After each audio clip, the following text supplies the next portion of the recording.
Olá, meus queridos pré-calouros da UEA. Hoje eu trouxe um tema muito instigante para a nossa conversa. Eu me refiro aos movimentos circulares. Olha, tenha muita atenção na aula de hoje, porque são muitas as dificuldades que os alunos encerram a respeito desta temática. Nós vamos estudar especificamente hoje o MCU, Movimento Circular Uniforme, e o Movimento Circular Uniformemente Variado. São movimentos que ocorrem a partir de trajetórias que descrevem circunferências.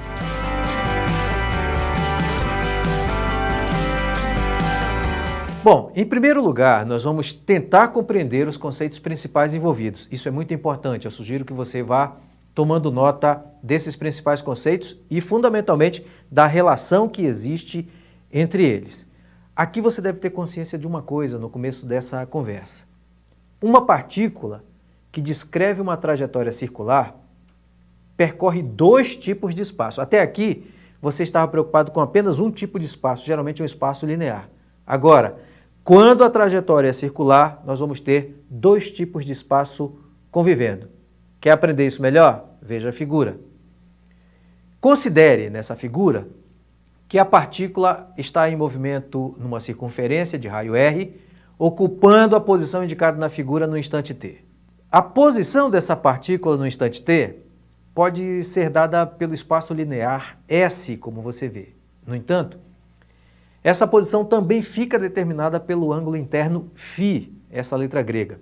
Vamos medir esse ângulo no sentido do movimento da partícula e convencionar que, deste modo, a sua medida seja dada por um número positivo. Compreendemos, então, que neste tipo de movimento, ou seja, quando a partícula percorre uma trajetória circular, esse ângulo φ é o espaço angular, ou a fase da partícula no instante t. Bom, você compreendeu. Quando o movimento se dá sobre uma trajetória circular, nós temos convivendo, inseparáveis, um espaço linear e um espaço angular. Certamente você sabe caracterizar o espaço linear. Nós vamos aprender a caracterizar o espaço angular de modo paralelo. Mas, fundamentalmente, é preciso aprender que há uma relação entre eles. É o que vamos ver. Para compreender essa relação entre o espaço angular e o espaço linear, nós vamos recorrer a uma figura. Lembrando que, na determinação de um ângulo em radianos, temos que o espaço angular φ, estamos representando o espaço angular por essa letra grega, é igual à razão entre o espaço linear e o raio da circunferência, como você vê na figura. Ali você tem φ é igual a S, espaço linear, sobre R, que é o raio. Neste ponto, que já conhecemos espaço linear e espaço angular, e temos a relação entre eles dada pelo conceito de radiano, importa conhecer mais um conceito fundamental. Até aqui, aprendemos que uma partícula que descreve uma trajetória circular cumpre dois tipos de espaço, percorre dois tipos de espaço, um linear e um angular. E sabemos que há uma relação entre eles. Do mesmo modo, ocorre com as velocidades. Haverá nesse tipo de movimento duas velocidades convivendo, uma velocidade linear, escalar, e uma velocidade angular. Nós vamos estudá-las agora. Vamos conhecer a velocidade escalar angular. Para tanto, veja a figura. Consideremos as posições que uma partícula móvel ocupa numa circunferência nos instantes t1 e t2, como você vê. Entre esses instantes, a partícula sofre um deslocamento escalar que pode ser dado linearmente por ΔS, como você pode ver, S menos S0, ou angularmente por ΔΦ, o ângulo inicial menos o ângulo final. Então, ΔΦ será dado por φ2, que é o ângulo final, menos φ1, que é o ângulo inicial, conforme havíamos dito. Perceba então que nós temos, para cada variação de uma grandeza linear, existe uma variação de uma grandeza angular correspondente. Acabamos de ver isso em relação ao espaço também. Daí nós podemos ir finalmente para a conceituação de velocidade escalar angular. Veja. O quociente do deslocamento angular pelo intervalo de tempo em que ele ocorre é exatamente ao que chamamos de velocidade escalar média angular nesse intervalo. Ou seja, a velocidade escalar média angular, representada pela letra grega ômega, é igual a ΔΦ, a variação do espaço angular sobre ΔT, a correspondente variação do tempo. Bom, do mesmo modo como fizemos para o espaço, em que entendemos que há um espaço linear e um espaço angular, quando a partícula percorre uma trajetória circular, e que há uma relação entre eles, sabemos que há uma velocidade linear e uma velocidade angular, e que há uma relação entre elas. É o que nós vamos estudar agora. Veja. Sabemos que a velocidade média linear é dada pela variação do espaço linear, ΔS, sobre a correspondente variação do tempo, ΔT. Vamos chamar essa expressão de 1 e vamos deixá-la esperando. Agora veja a figura. Nós sabemos também que ΔΦ é dado em radianos, a variação do espaço angular é dada em radianos, por ΔΦ igual a ΔS, a variação do espaço linear sobre o raio. Daí nós podemos dizer que ΔS, que é a variação do espaço linear, vale o produto do raio da trajetória pela variação do espaço angular. Vamos chamar essa expressão de 2 e também deixar esperando. O que faremos agora é substituir a expressão 2 na expressão 1 para obter Vm, velocidade escalar linear média, é igual ao quociente entre o raio vezes a variação do espaço angular, R vezes ΔΦ, dividido pela correspondente variação do tempo. Concluímos dessa maneira que a velocidade escalar média angular é igual ao quociente entre a velocidade escalar média linear e o raio da trajetória. Dizendo isso de outra maneira, veja, ômega-m, a velocidade escalar média angular, vale o quociente entre Vm, a velocidade escalar média linear, dividido pelo raio da trajetória. É desta maneira que as duas velocidades se relacionam quando o móvel percorre uma trajetória circular. Bom, neste ponto da nossa conversa, nós já temos todos os elementos de que precisamos para especificar mais o nosso estudo. A partir daqui, nós vamos estudar o movimento circular uniforme. Vamos junto!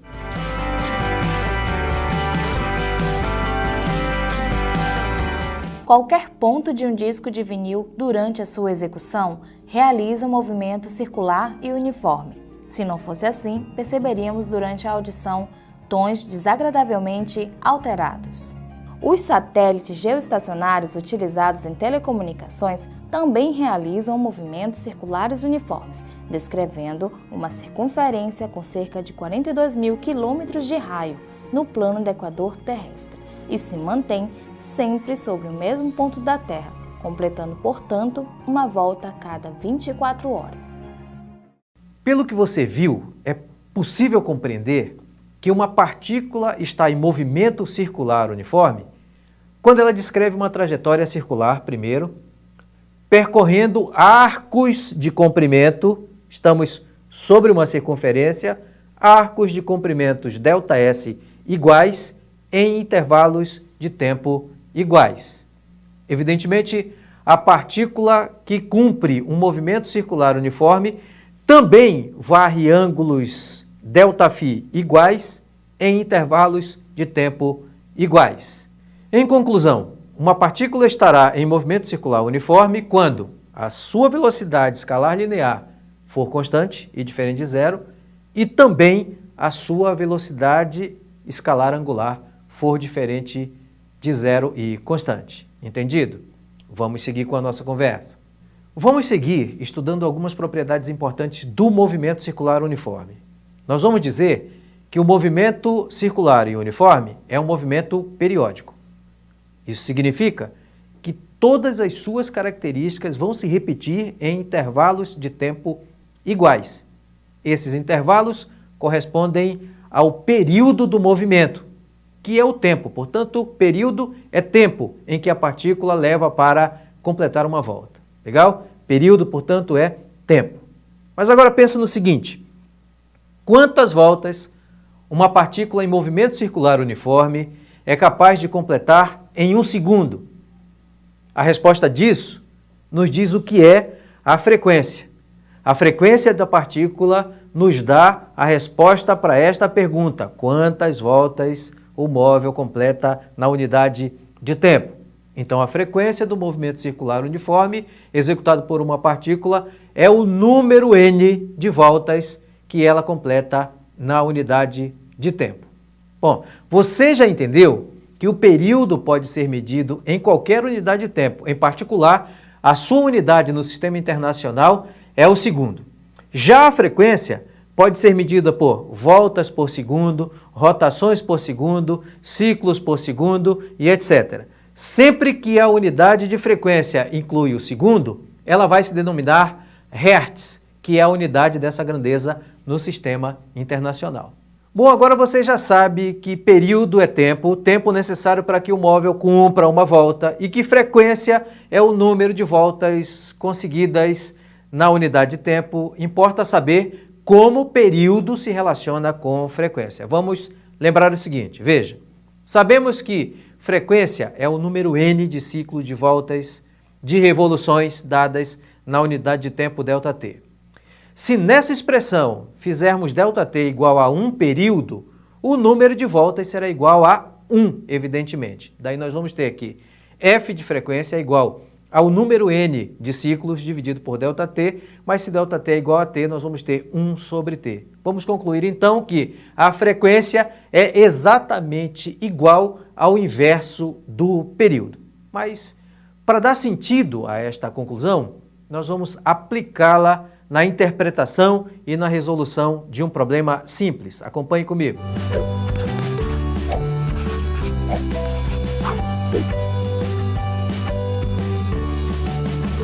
O problema diz o seguinte: uma das atrações típicas do circo é o equilibrista sobre monociclo. O raio da roda do monociclo utilizado é igual a 20 centímetros e o movimento do equilibrista é retilíneo. O equilibrista percorre, no início de sua apresentação, uma distância de 24 metros. Determine o número de pedaladas por segundo necessárias para que ele percorra essa distância em 30 segundos, considerando o movimento uniforme. Bom, aí está o problema dado na forma de um enunciado. Vamos propor uma solução a este problema. Vamos começar pela determinação da frequência.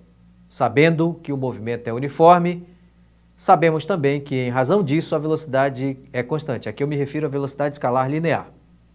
Por isso, ΔS é igual a velocidade vezes o tempo. Nós aprendemos isso lá no movimento uniforme.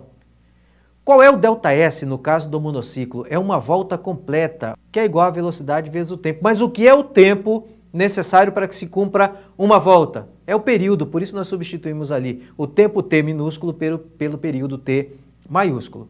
Isso nos dá 2R igual a velocidade, mantivemos, e o período substituímos pelo inverso da razão, como nós aprendemos. Desta expressão, nós vamos isolar a frequência. A velocidade 24π sobre 30 sobre 2R, substituindo ainda em cima 0,8π, no denominador 2π vezes 0,2, dados do problema, nós vamos obter, portanto, 2 pedaladas por segundo. Pedaladas por segundo, ciclo por segundo, revolução por segundo, ou seja, 2 Hz é a frequência do movimento. Simples e operacional.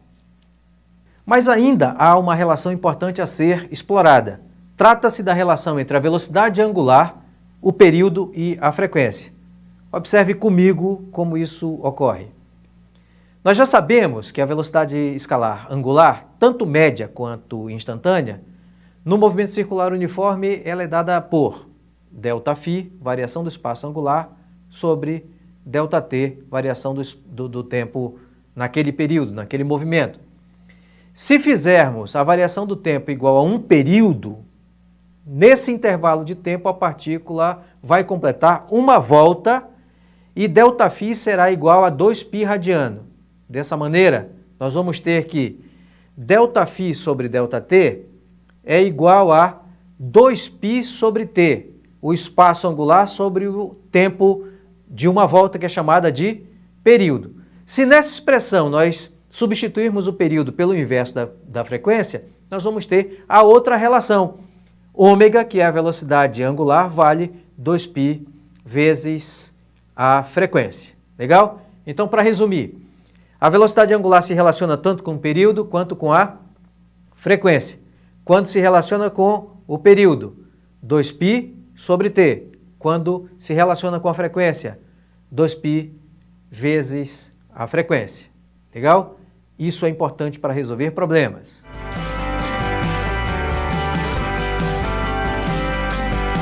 Bom, até aqui nós já estudamos as características do movimento circular uniforme, mas falta ainda uma informação muito importante, aquilo que vai estruturar de fato as respostas dos problemas. Eu me refiro, primeiro, à função horária do espaço para este movimento. É o que vamos ver agora, preste atenção.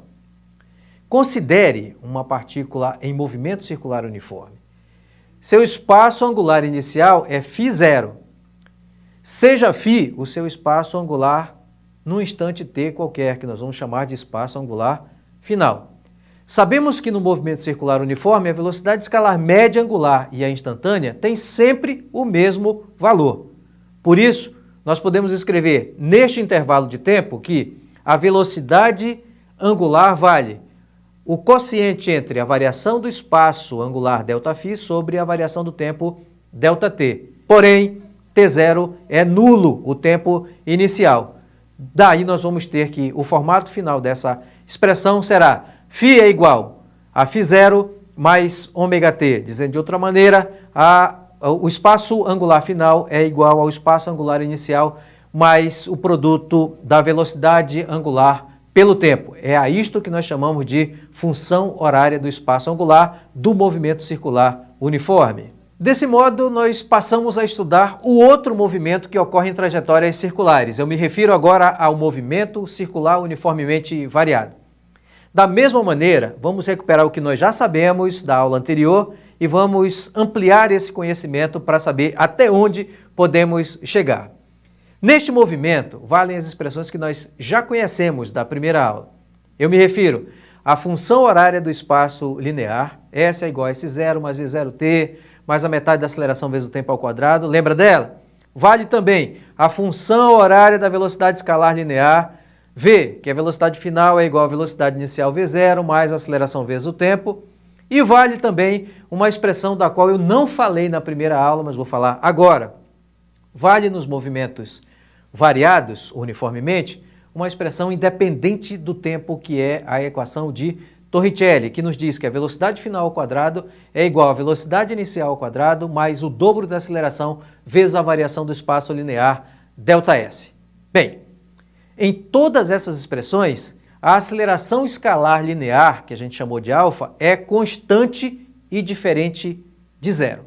O que faremos agora? Vamos tomar essas expressões e em todas elas vamos dividir os termos de cada uma dessas expressões que são lineares pelo raio da circunferência, porque agora nós estamos numa trajetória circular e ali convivem grandezas lineares com grandezas angulares. Se nós fizermos isso, se nós tomarmos termo a termo e sairmos dividindo pelo raio da trajetória, nós vamos obter as correspondentes expressões angulares. Ou seja, para a função horária do espaço no movimento circular uniformemente variado, nós vamos obter φ é igual a φ0 mais ômega0 vezes t mais a metade da aceleração angular vezes o tempo ao quadrado.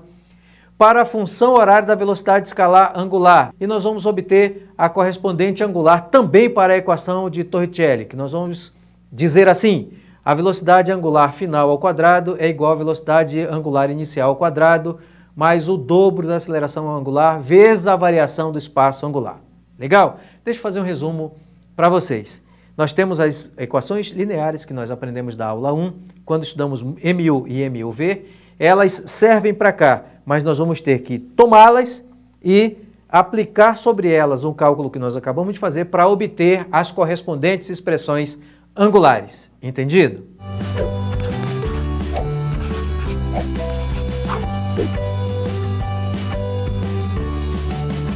Mas agora chegou a hora de praticar tudo isso que nós aprendemos. Você já aprendeu um monte de coisa, aprendeu principalmente como correlacionar os movimentos que ocorrem em trajetórias lineares com os movimentos que ocorrem em trajetórias circulares e aprendeu as suas correspondentes expressões matemáticas, aquelas que caracterizam cada tipo de movimento.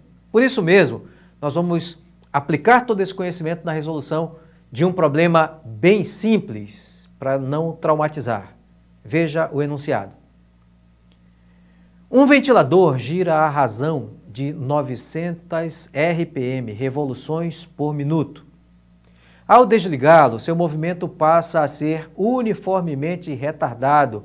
A velocidade vai diminuindo de quantidades iguais até parar após 75 voltas, 75 ciclos, 75 revoluções. Qual o tempo decorrido desde o momento em que foi desligado até a sua parada completa? Vamos pensar numa solução para isso. Veja, trabalhando os dados, primeiro, 900 RPM, 900 rotações por minuto, mas um minuto tem 60 segundos, o que nos dá 15 rotações por segundo. Rotações por segundo se chama hertz, como você vê ali. Segundo passo, nós sabemos que a relação entre a velocidade angular e a frequência é uma relação que existe, vamos usá-la agora. Ômega zero, velocidade angular inicial, é igual a 2π vezes a frequência inicial, f0. Substituindo, nós vamos ter 2π vezes a frequência, 15, o que nos dá, portanto, ômega zero ou velocidade angular inicial, 30π radianos por segundo. Eu vou precisar desse dado, por isso que nós o calculamos. Mais um passo. Nos interessa agora pensar no ΔΦ, variação do espaço angular. 75 rotações, 75 voltas antes de parar, vezes uma volta, 2π radiano, o que vai nos dar um espaço angular percorrido de 150π radianos.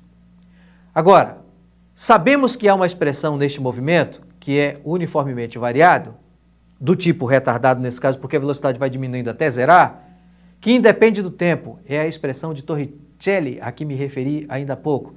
A velocidade angular final ao quadrado é igual à velocidade angular inicial ao quadrado, mais 2 vezes a aceleração angular vezes a variação do espaço angular. Legal? Vamos substituir na expressão o que temos. A velocidade angular final é zero. Por quê? Porque o móvel no final para, o ventilador para de girar no fim do movimento. A inicial nós calculamos 30π radianos por segundo, ali na expressão ao quadrado, mais 2 da expressão vezes o valor da aceleração angular, que nós estamos chamando de gama, vezes 150π radianos, que foi o que nós calculamos como espaço angular, a variação do espaço angular. Isso vai nos dar o resultado de menos 3π radianos por segundo ao quadrado para a aceleração angular. Acabamos de determinar, portanto, a aceleração angular. Agora, para encerrar o problema, nós vamos recorrer à função horária da velocidade angular para este movimento. A velocidade angular final é igual à velocidade angular inicial, mais o produto da aceleração angular pelo tempo. Substituindo, qual é a velocidade angular final? Já sabemos que é zero porque no fim o ventilador parou. A velocidade angular inicial, calculamos lá no começo, 30π radianos por segundo, vezes t. T é a única coisa que não tem o seu valor explícito aí, por isso, resolvendo, nós vamos achar t igual a 10 segundos. Ou seja, o tempo decorrido desde o momento em que o ventilador foi desligado até a sua parada completa foi de 10 segundos.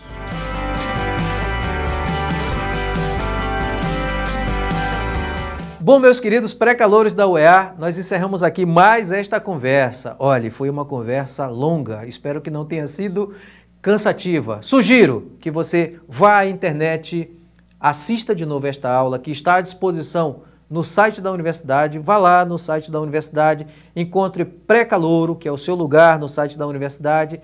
Clique, entre no link e assista a esta aula de novo e todas as aulas que estão lá disponíveis. E vai ser assim até a véspera do nosso vestibular. Aí você vai poder assistir outra vez, marcar o que deve ser marcado, fazer as anotações importantes e assim construir o seu próprio aprendizado. Eu espero vocês aqui mesmo na nossa próxima aula. Até mais!